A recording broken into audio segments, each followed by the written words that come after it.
Hey YouTube, welcome to another video from Skinny Medic. I have Mr. Guns and Gear here. He drove to Pickens, South Carolina to have a conversation with us. Mrs. Skinny Medic on the other side.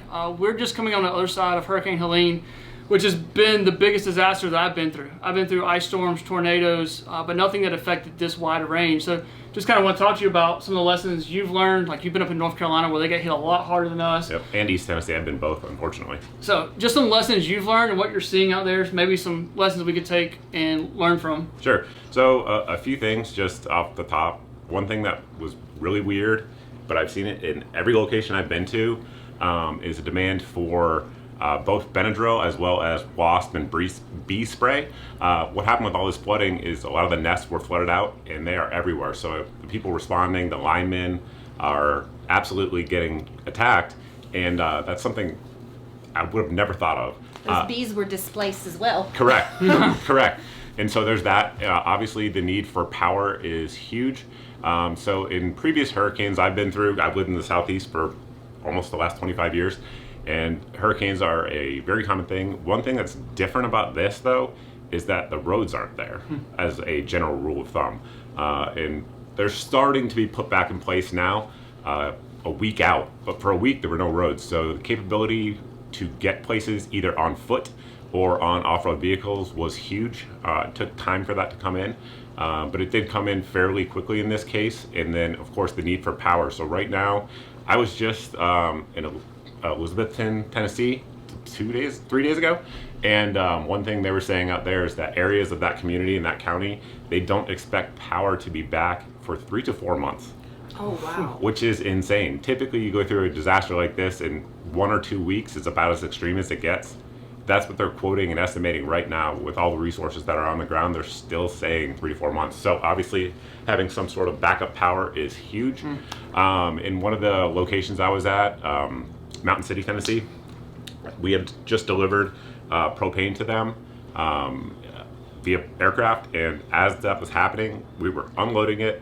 A woman got a message on her phone. On that note, they had set up temporary cellular towers, but that took 4 days to happen. So they were in place at that time. She got a message on her phone that a gentleman had a generator. They had a generator, which was good. However, he was running out of fuel, and it was a dual fuel propane and gas generator. And his father had a machine, you would know what it is, I don't know what it is, but it's a machine that manually inflates and deflates your lungs to breathe for you. And they were down to like 4 hours of power. So we were able to get that out to them, but I mean literally just in time logistics in that case. That's scary. It's insane.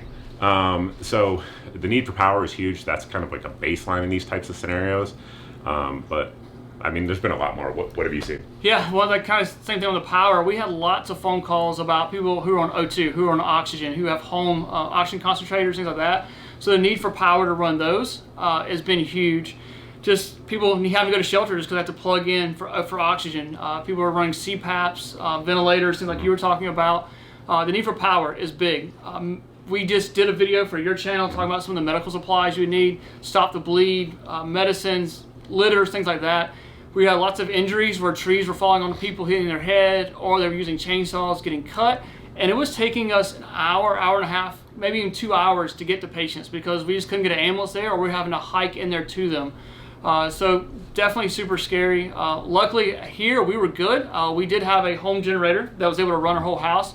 We had battery backup generators, but my portable generators, a little Honda knockoff. Portable gas one? Yeah, I hadn't run it in a while just because I was slack. Yep. And went to pull it and you smell bad gas. So my third line of getting energy was a dud. So we're gonna work on that. I'm gonna do a better job on that. Yep.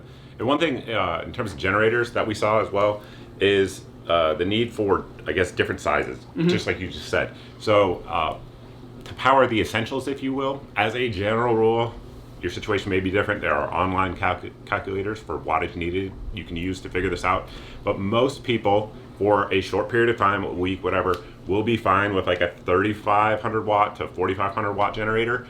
But what we saw coming in initially was huge industrial generators. And that was, it was great, obviously, that those were coming in, but not as useful as the smaller ones would have been that we could have distributed it further and wider, if that makes sense. So initially what happened is in these towns, they would just have one big generator. Everyone had to come to it, and a lot of people couldn't come to it, if that makes sense. So having the smaller ones in that case was definitely better. And I actually talked about it on my channel. I was like, hey, if you're going to send one, these are the better ones, if that makes sense, for this scenario. And I think those are probably the better ones for most folks. I'm not saying not to get a whole house generator. It's just, it's a bigger ask for most people in their budget. And I'm saying most of you will probably be okay with a smaller one, particularly an inverter generator. That's like a whole rabbit hole to go down. But the inverters, the big advantages to those, just so you know, if you're trying to decide, they're quieter, which is big, and they're also more fuel efficient. So you'll get more time for the same amount of fuel. They cost a little bit more. They're 20%-ish more than a non-inverter, but if you use it enough, it will pay off for sure. And some people just need to charge your electronics, charge cell phones, to be able to communicate. Communication, we know, is a major problem typically in disasters, things like that. So be able to get information out, get text messages out, so be able to charge devices. Even those little small battery generators are enough to charge cell phones, things like that, just to have communication with the outside world. Agreed. And solar generators will do that very easily. They will charge small electronics if you have the sun. But you can't count on that. Additionally, I'm just going to plug it right here. Wrangler Star, a fellow YouTuber, has a really good tutorial on how to make chargers out of batteries, common household batteries. So you can take your iPhone cable and cut it in a certain, he shows you how to do it. Cut it in a certain, watch his video. Don't just trust him. Correct. Don't Watch his video. But it shows you how to use, AA batteries to charge your phone with your charger. I'm not saying you want to do that, but if it's all you have and you have to get a message out, you can do it. Having those skills ahead of time is something to consider. Excuse me. We had those two little EcoFlows that have a solar panel, but we were getting a lot of cloud coverage the first 3 days afterwards, so we weren't able to charge them up by solar because cloud coverage, or even our neighbor, the day it was sunny, where she had our electric one plugged in, we could not position the solar panels to get to the sun. Right. So we're having to charge those EcoFlows by car, which is doable, but then now you're burning gasoline to is it, not the best. It's not ideal. Not ideal. And then, so Candace, you stayed here at the house while I was gone, playing paramedic. What's the things you learned? Well, in the 20 years we've been married, what happens, the storm hits, he does make sure we're safe from the storm, and then he's gone. And for whatever reason, the power goes out after he's left the house. So prior years, I'm usually running around scrambling, getting the generator out, getting it going. I'm running extension cords. I'm doing all those things. And this year, it was really nice because the power went out, the generator kicked on, and we filled up the bathtubs with water because we have a well. So that was something we did before we even had the house generator. We knew a storm was coming. We would fill up the bathtubs with water so that we could flush and do those things. But everything went really smooth for us. I was really grateful for that because he was gone the first 30 hours of the storm. He was gone, but things went really well for us. For here, the kids, we were cutting the generator off. We didn't leave it running because we didn't need it on the whole time. We needed it to cool the things down, and so we would turn it on for a bit, cool things down, and cook something if we needed to, and then we'd cut it off and be in the dark like everybody else. So. Sure. And one of the things that's nice, getting back to the generators, if you have a propane capable one, you can also use the same source of propane to cook a lot of cases as well. So it just gives you more options. Excuse me.